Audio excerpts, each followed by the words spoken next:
and on behalf of my colleagues, I'm pleased to inform everyone that the following job selection process, the board has decided to promote 2 superintendents to the executive ranks. I'd like to first and publicly congratulate Ingrid Berkeley-Brown and Mark Andrews on becoming Peel Regional Police's newest Deputy Chiefs of Police. Go around the front, congratulations. And after. Okay. This decision was a collaborative effort by the board, who originally set out to appoint 1 deputy chief. However, during the selection process, the board determined that both Mark and Ingrid stood out for their skills, experience, and expertise. And in collaboration with Chief Jennifer Evans, the board determined that they would promote both candidates, bringing the total number of deputy chiefs of the Peel Police to 4. We have also given the chiefs some extra work, who will now review the Peel Regional Police's org chart to deploy the new deputy chiefs, which I'm sure is a welcome development for Canada's 3rd largest police service. Please join me in welcoming Mark and Ingrid as Peel's newest deputy chiefs. We all look forward to working with you. I could ask them to come forward and we'll have a picture with the chief after she makes some comments. Chief, would you like to make some comments, or would you like to do the pictures with them? I actually am just, I'm very excited, but as we move forward, I'm welcome Ingrid and Mark both to the executive team. I think there's excellent choices by the board, and I look forward to working with both of them. Thank you.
So, Madam Chair, I anticipate they're going to stay and watch, because next time they're going to actually be down here. Well, that's what sitting I at the warned next them. board meeting, so. I warned them they're going to be sitting here. Thank you again. My congratulations on behalf of the board. We'll now begin with Section 10, Khalid and OPP Quarterly Meeting, and we would like to welcome Inspector Carruthers from OPP Khalid and Detachment for his report. Thank you. Good morning, Chair. Thank you very much. And again, congratulations to the newest deputies of Peel Police. I think you all have before you our report for the last quarter of 2017. Motor vehicle collisions types, we had a 0.6% increase from year to year from 2016 to 2017, from 1,434 to 1,442 in 2017.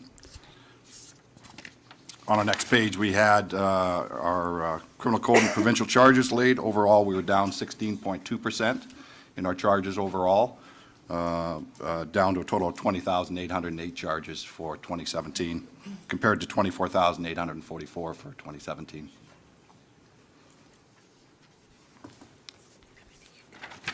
On our violent crime, the next slide before you, We're increased by 3.5%, which is a marginal increase from year to year, from 2016 to 2017. In our property crime, we were from year to year 4.9% increase on our property crimes. In our drug crimes, we fell down 2.2% from 2016 to 2017. And our clearance rate is a 1.3% increase from 2016 to 2017. It's a minor variance in that. And on our public complaints for the quarter of 2017, we had 4 public complaints, all service-oriented. Subject to any questions? Well, I was so excited about the new deputies, I forgot to take roll call and ask for any declarations of conflict of interest. So I will take roll call, and now I'll ask for any declarations of conflict of interest. Seeing none.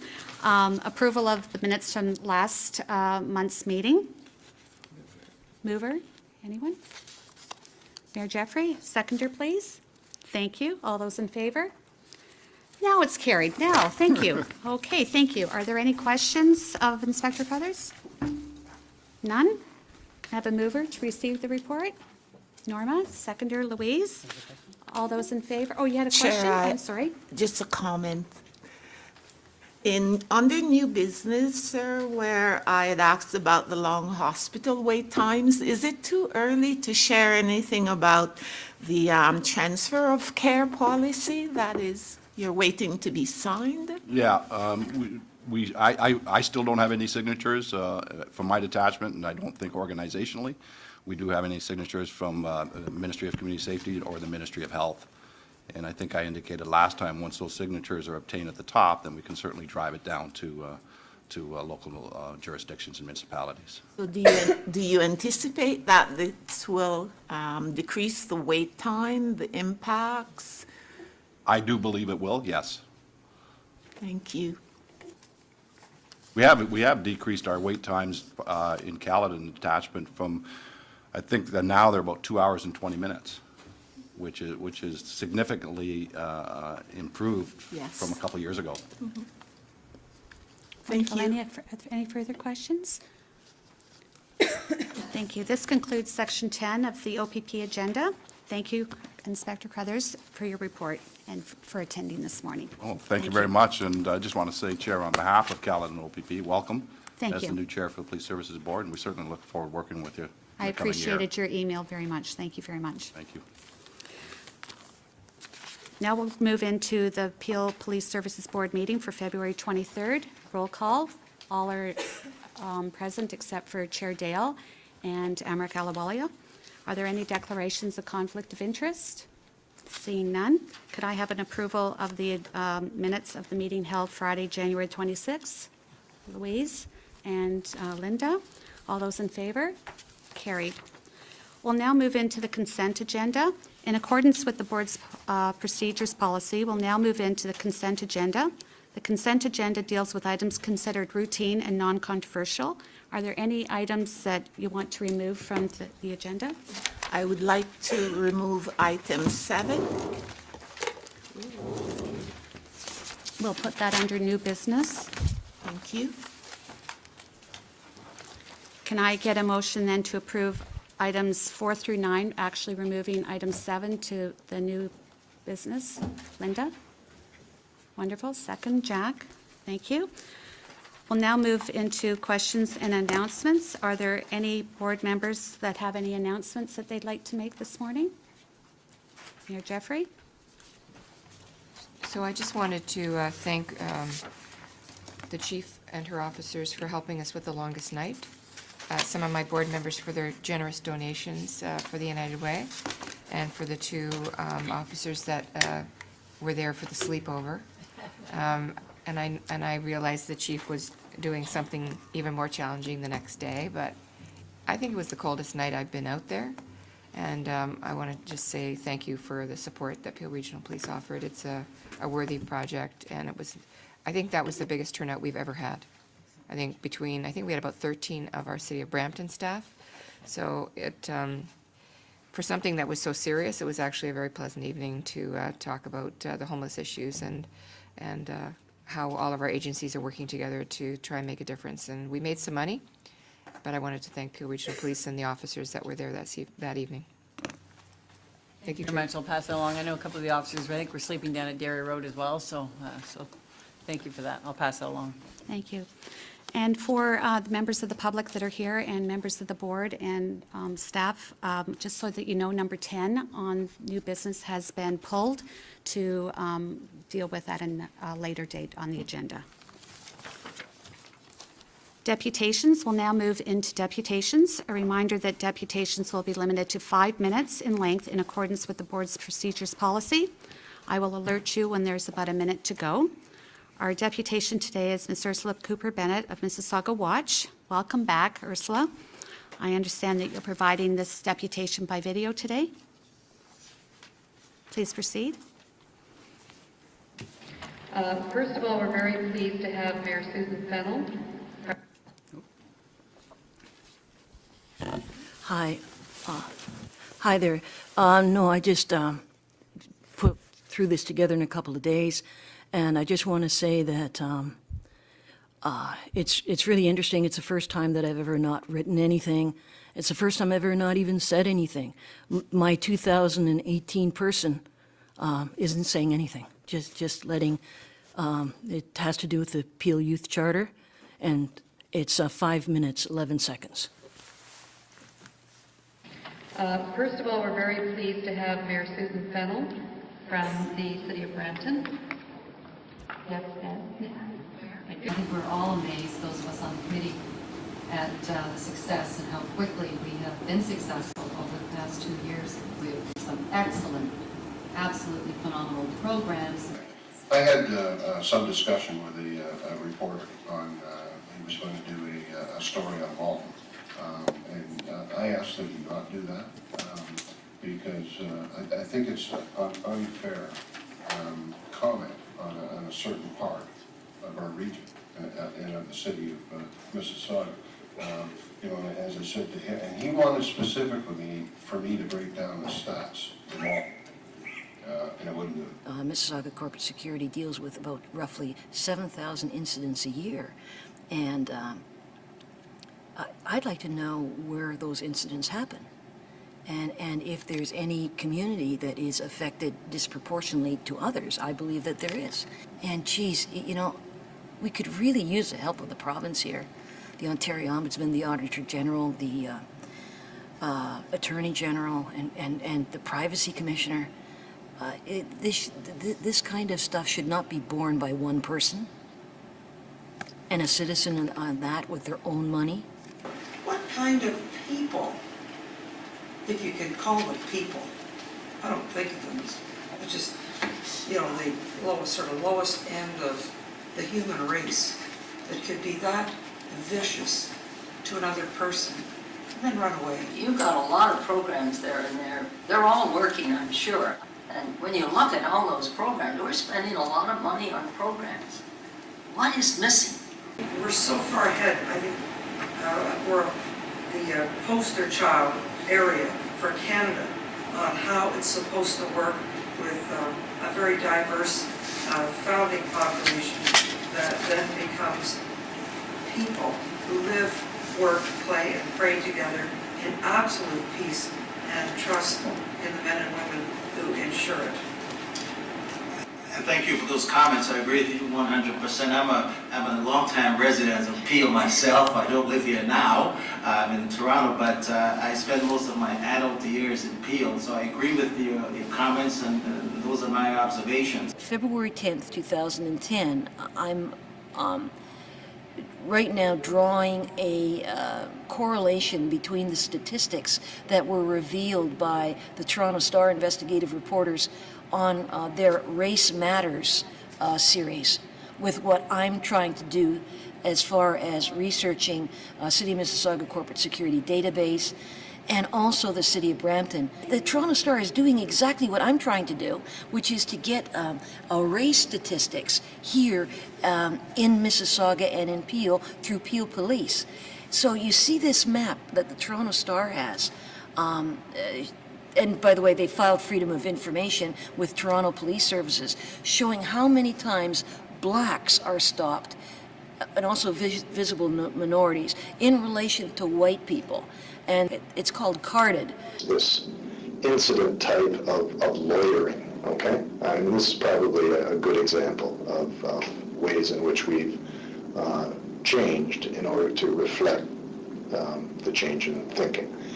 You know, in days gone by, you know, kids hanging out was called loitering and dealt with as, you know, some kind of a, like an offense of some kind, you know. And I can tell you that, you know, I raised questions about it, and I asked the supervisors, and I was satisfied with the answers. And, you know, there is not racism amongst my staff. I just paid $210 for 2 pages. This and this. So whereas the 2015 FACES report of Peel, report on the social well-being of Black youth in Peel region made specific recommendations to Peel Police to address the realities of a highly racialized population. Be it resolved that Peel Police review the practice of having police officers in schools and provide recommendations to the Police Services Board, taking into consideration the impact on young Black youth. Thank you for having my presentation. So, hello everybody. I'm back again, and I'm delighted to be back and give you what I think is another piece of incredible good news. Thank you very much. Are there any questions or comments from members of the board? Could I have a mover, please? Jack, seconder, Louise, all in favor? That's carried. Thank you. The next presentation today is from Peel Regional Police on Project Guardian. Chief, would you like to introduce the presenters? Good morning. Morning, Chair. I've Morning. got Constable Joy Brown coming down, and with her is Vernice Thomas from the Victim Services of Peel. Welcome, Joy. Vernice, thank you very much for coming today. They're doing a presentation on Project Guardian, and I think they've got a PowerPoint to go with it, and then they will be available for questions. Thank you and welcome. Thank you. More, thank you. So Project Guardian is a Victim Services of Peel initiative in partnership with Peel Regional Police. The initiative centers around personal devices that have been purchased through a Region of Peel Community Investment Funding Grant. There's 10 devices in total. Operational costs are covered by Victim Services of Peel fundraising. This is a pilot project. So Project Guardian was designed to provide assistance to persons who are at high risk of life-threatening violence.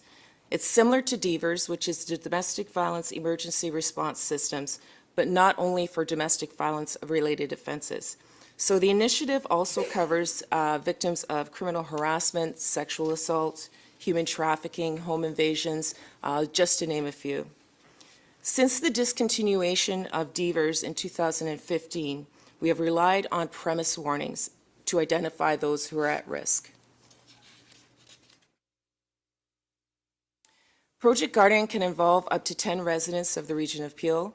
The device itself is manufactured by SafeTracks GPS Canada and monitored by Northern 911, a third-party call center out of Sudbury.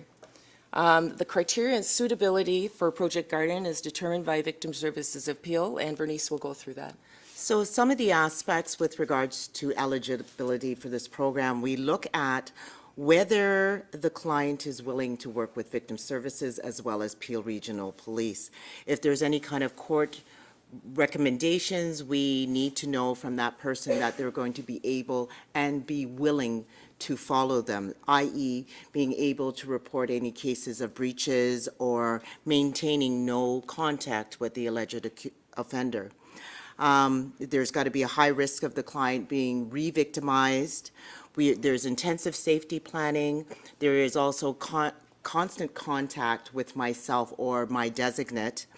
And as I said, it is quite intensive. And once again, the person that is provided the device has to have, or maintain the ability to utilize it, because yes, there's off and on buttons, and it just reminder, don't put it in your handbag. So that person has to be willing to follow the guidelines of the device, knowing that it's water resistant, not waterproof.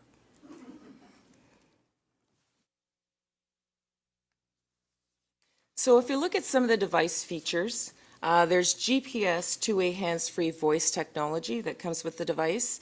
The device allows for a two-way voice with multiple agencies. So for example, you can have the victim on the line as well as Northern 911, communications, and you can also include ambulance in on that call as well. All can hear and speak to each other. If there's no signal on the device, the victim can still press the button and the call will go through Northern 911. If the call is disconnected, Northern 911 can actually phone that device back. And SafeTracks provides an updated location every 30 seconds for the device. So I have one of the units that we give the persons. I myself have worn it for about 3 months. Yep, sure. Okay.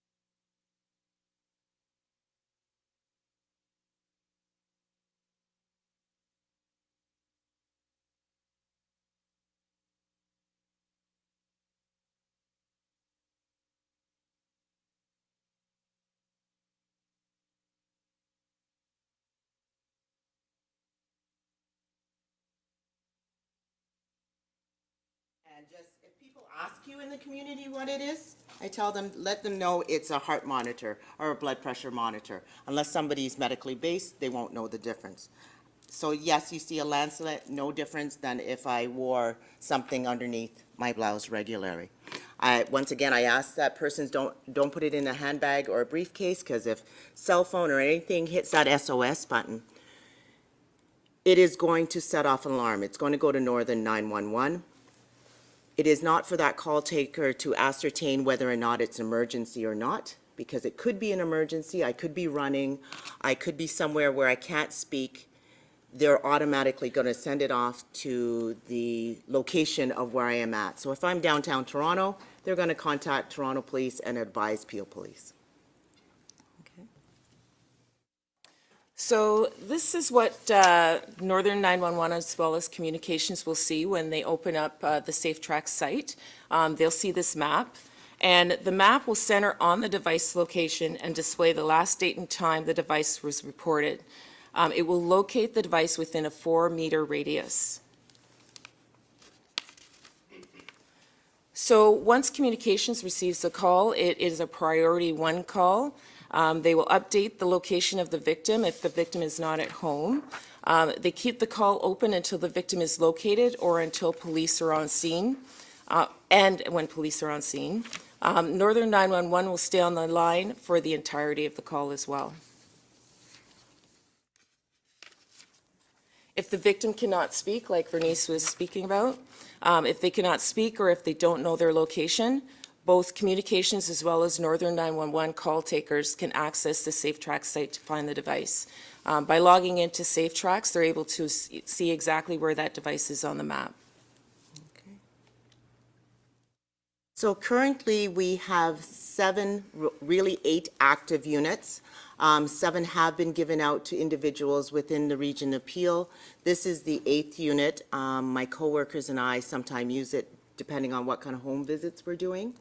And we went live as of December 1st, 2017. So just in closing, Victim Services and Community Support will continue to work together to provide support to clients who are at risk and experiencing violence within our community. Excellent. Thank you very much. Are there any questions regarding today's presentation? Mayor Jeffrey? You said it was a pilot? It is a pilot project. How long is the pilot, and when will your results be back? Sorry, it's my understanding that it's a pilot project because in the beginning I spoke about how the operational costs are covered by Victim Services Appeal fundraising. So that's why it's a pilot project. So when will you, is there an end date to the funding pilot project? At this point, it is a 2-year project. So I'm beginning to gather statistics on, for example, one thing that I do receive is how many times we get low battery alerts. To date, we have not had any SOS alerts, which is great. But it is, what I'm also seeing from a social worker, social side, is that it has enhanced the person's feelings of safety. And I do remind everybody, it's not 100% full safe. I would love to put everybody in a bubble. It's not going to happen. It's one more tool in the toolkit. So hopefully 2 years, we will have some statistics. So is Victim Services the ones that pay exclusively for this program? Yes. No money comes from the Region Appeal? So the funding is through flow through? a grant through the Region of Peel as far as buying the devices themselves, and the operational costs are covered by Victim Services Appeal fundraising. So at this time, there's a monthly monitoring fee. If an individual is able to pay towards it, great. If not, that's not a reason for them not to be considered for the unit. So is it being used in any other communities that you're aware of? In the GTA even? Yes, it's being used in Durham and York, and I believe you said- And Brantford also has a similar project, however, it is a different device. It seems like a pretty heavy device. It seems even heavier than a medical alert type, something that a senior would wear if they fell and couldn't get up type product. I'm guessing in 2 years there'll be some There modifications. probably will be some As advancements everything when it gets comes smaller and to faster the and weight. quicker and could look more attractive so that it would be less obvious that it was a device to help people. I think this is a very interesting pilot project. I'd like to see, at some point, when you're ready, come back to the region to speak to the representatives from Brampton and Khalid and Mississauga, because I'm the mayor of Brampton and I didn't know this was around, and I'd like to have been more knowledgeable about it, and I want to be supportive of assisting you in the work that you do. Thank you for coming today. Can I ask the cost? Is that a hidden secret, the cost of purchasing one? Like, why do we have 10, and then what is the cost for each device? I couldn't honestly bring that forth, but I can provide that information. I will speak to my executive director. Thank you. And do we have 10 because of the cost, or is it because? It was just a number selected. Is the number we selected? Okay. Yes. Just because I've recently written to, I think it's your ministry as well, because I spoke to the Sharon from the Peel Committee of Women Abuse, and I wrote to your ministry and I copied the board to talk about the increased need for funding in the Peel region with respect to violence against women and domestic violence, because in this year alone, our first 4 homicides were victims of domestic violence. So I want to applaud you for your work and everyone you do. Victim Services Appeal have been a long-standing partner of Peel Region Police, and I want to really thank you for all the work that you do, so. Thanks so much. Thank you, Chief. Norma, you have a question? I also wanted to echo the type of work that you're doing, and some of the questions have been asked, but I am sure that in your pilot, perhaps 20 clients would give you more of a value to do your measurable outcomes. I'm also sure that you may have looked at the measures that the other regions or municipalities are using.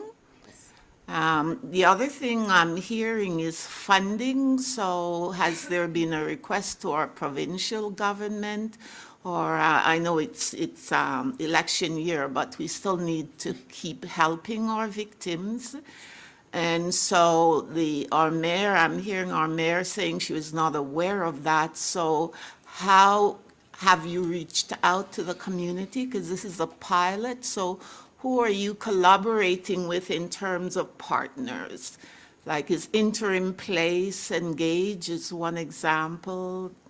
Interim Place is engaged in the fact that I do monthly visits, so they are now aware of the project. I do have one client from there with extreme high safety concerns.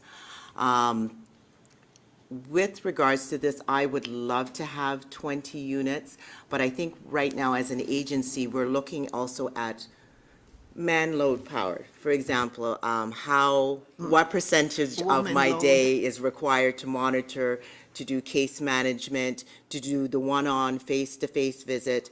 And not only are my visits in the office, but I prefer to do it in the community. So I'm hoping that we could have 50 units and have a whole team of persons monitoring. So this is my wish, and I continue to have it as part of my vision. And as Victim Services, we would love to have it. So we're hopefully with the statistics in a 2-year time period, and as we continue to update the board, we can better understand. But there is a need, as you had identified. You're on the right track, and I'm happy to hear that's happening, and I look forward to receiving some feedbacks about outcomes and how it's supporting the kind of violence and abuses. And thank you for also empathizing that it's just one tool. Education and many other parts of communication is where we will be seeing some results. So thank you. Mayor Jeffrey, you had another question? I need to have a little rant because I think it's more than just providing Project Guardian. One of the challenges we dealt with at the Region Appeal, not this meeting, but the meeting before, was we were just doubling the amount of beds we had for women in domestic violence situations, and all of the beds are in Mississauga. Every single bed. Still not enough, and we still turn people away. And as the mayor of a city of over 600,000 people going to 1 million, my guess is there is some domestic violence going on in my own community. So I'm very supportive of the work that you do. I'm trying to bring some shelter opportunities to the city of Brampton, and there will be a report coming from the region on housing and homelessness. I'm hoping in March, but we're way behind in addressing this issue. So I'm in, election or no election, I want to be helpful on this front. So I had a couple of questions. The first being, who can apply for this pilot in the sense that do you need to be living in housing that is protected, or is it only for people who are outside in their own home who can apply for this? How does that work? It's as long as you're a Peel resident, that's it. So, for example, as I said, I have a person who's now residing in a shelter, but as of March 2nd, she will be returning to Peel in a basement apartment. I have persons in subsidized housing, regular homes, so it doesn't matter as long as you're a Peel resident. The housing structure doesn't matter. Are your materials translated? Not at this point, but that is definitely on my to-do list. When half of the community that I represent, English isn't the first language, that needs to be a priority. I'm happy to help you with that, and I'd like to support the work that you're doing, so know that you have somebody here in this corner that would like to support you from a budget perspective and anything else that you're working on. Thank you so much. Thank you, Chair. Mayor Jeffrey, will you move the report? Yep, The happy to do that. presentation? Yep, thank you very much. You second it, Norma? Wonderful. All those in favor? And that's carried. Well, thank you very much. We'll now move into other new business. First, Mayor Jeffrey has a notice of motion from her council that she'd like to read out. Thank you, Chair. I should have mentioned it earlier. I just wanted to put it on the record that on Wednesday, my council put a motion together. It's as a result of a missing person this past weekend. An older lady went missing, I think Friday morning, late Thursday night. The chief sent out, Peel Regional Police sent out information and asked people to look for her vehicle. Happy ending, lady was found, and I understand she's bounced back very well from her ordeal. But because a lot of people on my council knew her, including myself, I think when it's somebody you know, it causes more conversation and it touches people. But at the end of the day, we as a region have many missing people throughout this region, and I'm guessing with a population that is getting older that this will likely be a challenge on an ongoing basis. Nevertheless, my council put together a motion, I just wanted to make sure the board was aware of it, that they want to be more assistance, they want to help Peel Regional Police. They have asked that some information go back to the Community Safety Advisory Committee at the City of Brampton. I've alerted the chief to their interest in this. My guess is that if everybody became part of that alert system, that would be helpful, but I'm just asking if the chief could, and her staff could perhaps just liaise with people at the region, or at the city, with regards to how to report back, how Khalid and the City of Mississauga, the City of Brampton can all work and support the investigative work when somebody goes missing. I just think this became an issue in the papers, and the next day somebody else went missing. So I think we're all trying to grapple with what services, whether it's through our recreation centers, through our buses, how can we assist the work that you do and make the limited manpower you have to cross the region be more effective. So, thank you, Chair. Thank you. Mayor. I did get contacted by the fire chief boys, and we had a conversation, and Michelle Dassinger, our corporate communications manager, is here as well, and I know she's got great working relationships with messaging out when we were looking for missing people. I can tell you that last year we investigated 2,110 missing people in the cities of Brampton and Mississauga, and that was an increase from the previous year. We continue to see an increase, and I agree with you. This aging population, we will continue to see this. So we are always putting out media releases, and we did a lot of media coverage on that because we actually know, we, the police, we don't have the resources to find all these people. And luckily, for the missing person from the weekend, she was located by somebody who obviously looked and recognized something was wrong and then followed up, and thankfully so. But I will definitely have our people reach out to both cities to ensure that our communications and anything we have, because we're always looking for people. So on the weekend, we had the Rotarians come out and help. Thanks to the Rotarians, they did a lot of great work, and that's very grateful. So, but thank you for that. Thank you, Mayor Jeffrey. We'll just move that as receipt. Thank you. All in favor? Thank you.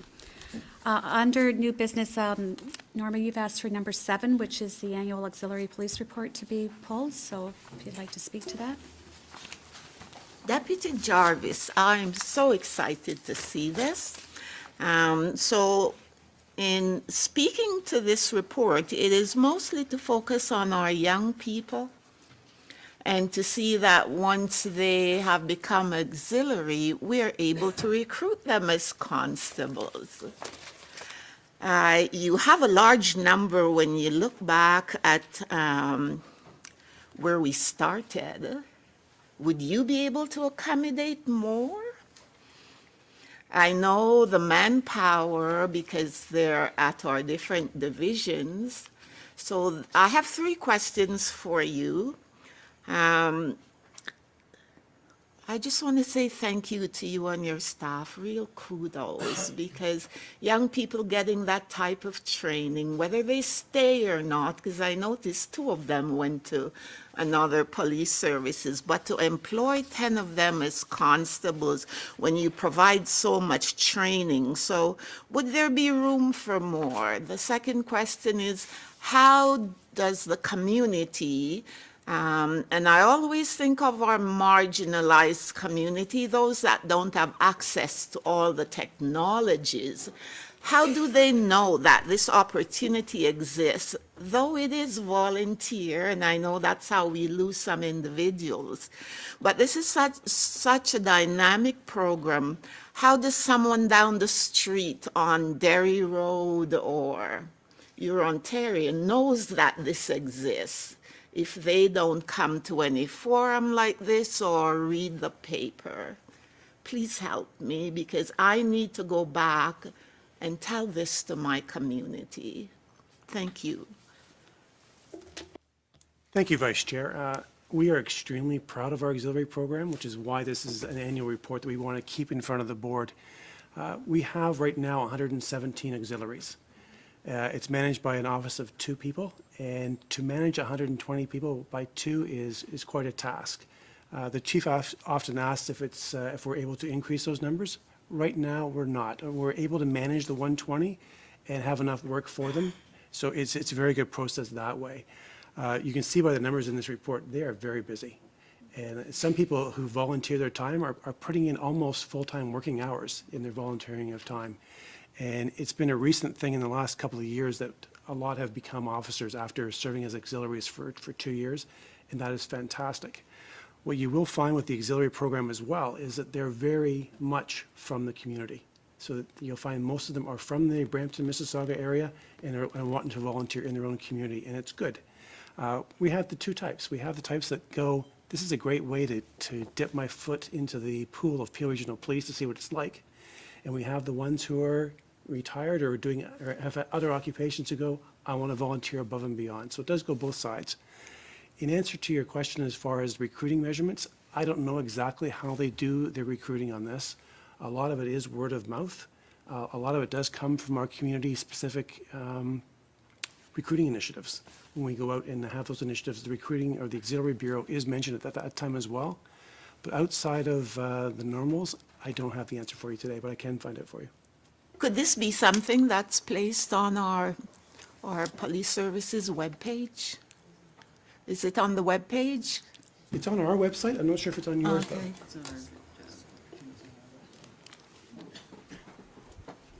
It is on our website currently. It's not on your Nice. website, but I think we could make arrangements for that, absolutely, so. Yeah, I think we can add a link to on our webpage too. Great work, thank you. Do any other board members have any comments or questions about the report? No? Norma, would you like to receive the report? Louise, will you second it? All those in favor? Thank you.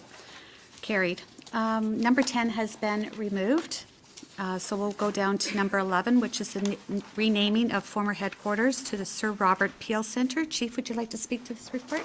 Mr. Chair, we actually had a contest within the organization. We put it out to all the employees to say that we didn't want it to be the old headquarters and the new headquarters. We wanted to have a unique name, and 6 individuals submitted the name of Sir Robert Peel, and so we named it a center because we have the Materials Management Center, the Emil Kolb Center, so we stuck with the term center, and so the Sir Robert Peel Center seemed very fitting in light of the fact that we are Peel Regional Police based on the Sir Robert Peel Policing, so that was the name selection. So I just wanted to make sure that, we haven't got the signs yet for the new building yet? They have been ordered. Oh, they have been, but they have been ordered, so.